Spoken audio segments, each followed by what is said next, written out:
د دې فلسطین مظلوم ولس په دعاو کې یاد وساتئ، شراوي ورته وکړئ جانب مقابل کفارو ته. تاسو داسې فکر مه کوئ چې فلسطین یو عام مملکت دی، نه پکې څوک شته، نه پکې چا ژوند کړی دی. فلسطین ډیر مبارک ځای دی. په فلسطین کې بیت المقدس دی. بیت المقدس هغه ځای دی چې علما فرمایي رسول الله صلی الله علیه وسلم ته رب العالمین 3 معراج ورکړي دي. یو معراج دا دی چې رسول الله صلی الله علیه وسلم چې اول په سفر شروع وکړه بیت المقدس یا بیت المقدس ته راغی.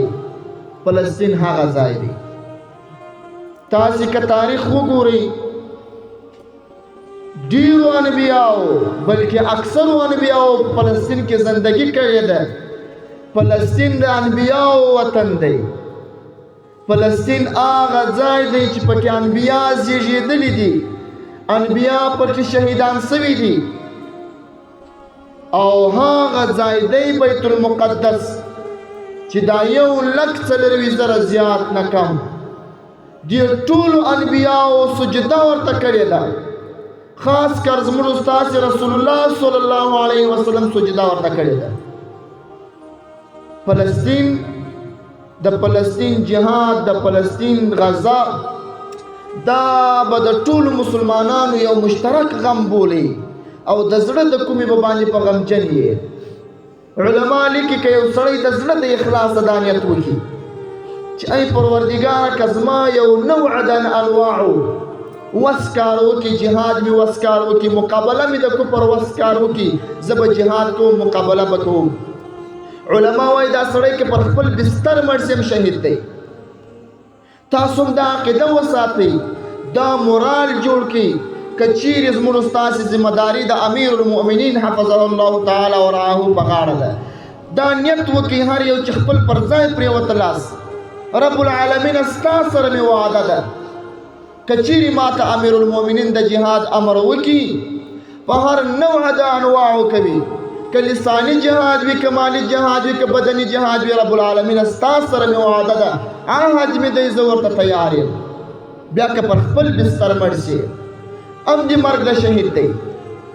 او خدای نه کرده چې اوس پر 20 سال مرګ راته راسي، مړو تاسي دا څه کوي چې په فلسطین باندې غمجن سو. د فلسطین پر مسلمانانو مو نیت لا اضافه بد وي، د ایمان خطره مو ده.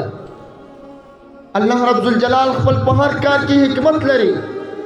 دا چې د فلسطین پر مسلمانانو باندې غم راوستلی، تکلیف یې راوستلی، شهیدان یې کېږي، وینې یې بهیږي. یو طرف ته په هغوی ابتلا ده، دوم طرف ته په ما او تا ابتلا ده چې ما او تا د اسلام خواخوږي لرو که نه لرو، ما او تا د انبیاو په وطن خوا بدو که نه بدو. د فلسطین جنگ به د حرمینو شریفینو جنگ بولي. تاسې علماو کتابونه وګورئ، حضرت سلیمان علیه السلام فلسطین کې وخت تیر کړی دی. د حضرت سلیمان علیه السلام تخت چې په پاوات لئی د فلسطین څخه به حرکت کوي. او د حضرت داود علیه السلام محراب جوړ دی، هغه زندگی پکښې کړې ده. زکریا علیه السلام ته په دا بیت المقدس کې رب العالمین د یحیی علیه السلام زیری ورکړی دی. ابراهیم علیه السلام زندگی پکښې کړې ده. بابا آدم علیه السلام چې کله د جنت راغی زندگی یې پکښې کړې ده. دا ماسې وطن نه دی، دا د انبیاو وطن دی، دا د رسولانو وطن دی، دا د رب العالمین د اولیاو وطن دی. ځکه علما فرمایي په فلسطین کې که یو سړی په خدایي مرګ مړ شي، لا د انبیاو همسایه دی. د انبیاو په همسایه‌توب کې بیا په ورځ د قیامت رب العالمین راپورته کوي.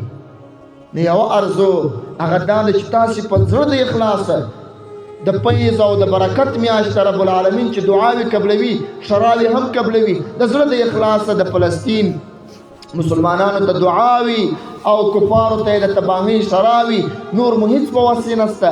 شراوي شته د زړه د اخلاص او دا عزم او دا عقیده په زړه کې وساته که چیرې ماته امیر المؤمنین اذن وکړي، اجازه وکړي په هر نوع د انواعو زه د فلسطین جهاد ته نه بلکې د دنیا په هر ګوټ کې د جهاد مقابلې ته تیار یم. نو که رب العالمین پر بستر مرګ درکړي رب دې مرګ د شهادت وي او دا که ستا پر هغو نیت هم بد وي خدای نکرده دا د ایمان تقاضا نه ده دا د ایمان وجیبه نه ده. د ایمان وجیبه دا ده چې په یو نوع د انواعو د ضرر ورسي کفارو ته ورسېږي او په یو نوع د انواعو د مسلمانانو صف په تا ډېرېږي د مسلمانانو صف په ډېرې